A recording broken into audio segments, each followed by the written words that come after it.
Sometimes you have to take drastic measures to protect yourself. Am I the asshole for telling my son that his wife and kids can move in with me for a short time, but he cannot? I'm a 67-year-old grandmother, and I've always tried to be there for my family, especially my son Liam, who's 39. But lately, I've been feeling like enough is enough. Liam has made a series of bad decisions over the past few years, and now his wife Emily and their two kids Lily, who is 10, and Noah, who is 7, are paying the price. Recently, they reached out to me, asking if they could move in for a short time while they get back on their feet. I agreed, under one condition.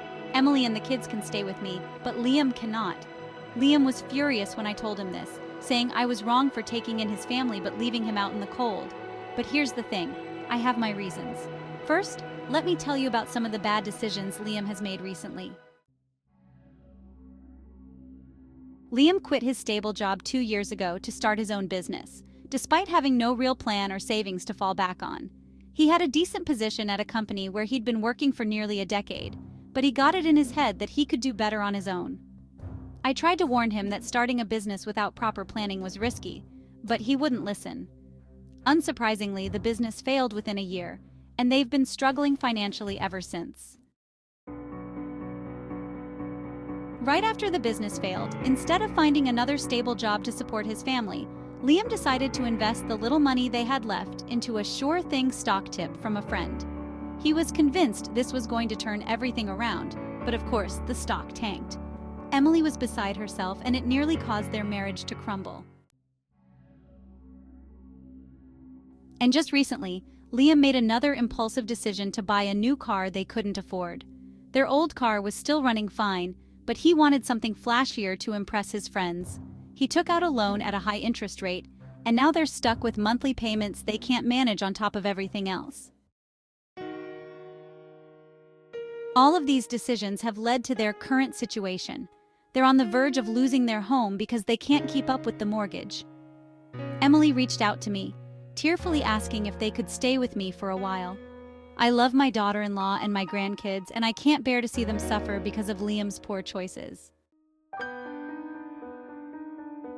So I said yes, they could stay, but I made it clear that Liam wouldn't be moving in with them. Here's the thing. I suspect that Liam is a narcissist. He's always been self-centered, thinking he knows better than everyone else, and he's never been good at taking responsibility for his actions. Even when he was younger, he was difficult to live with, always arguing, always blaming others for his problems. I didn't like living with him then, and I'm not about to do it now. I've worked hard to create a peaceful life for myself in my retirement, and I'm not willing to let Liam's chaos disrupt that. Liam is furious with me. He says I'm wrong for splitting up his family, and that I'm being unfair by making him couch surf with friends while Emily and the kids get to stay in a comfortable home. He insists that I'm punishing him for his mistakes instead of supporting him in his time of need. But here's the thing. I'm not trying to punish Liam. I'm trying to protect myself from the stress and drama that he always brings with him. I'm more than willing to help Emily and the kids because they don't deserve to suffer for Liam's actions. But I'm not willing to sacrifice my own peace of mind by letting Liam move in, knowing full well that he'll bring his negativity and poor decision-making with him. So, am I the asshole for telling my son that his wife and kids can move in with me for a short time, but he cannot?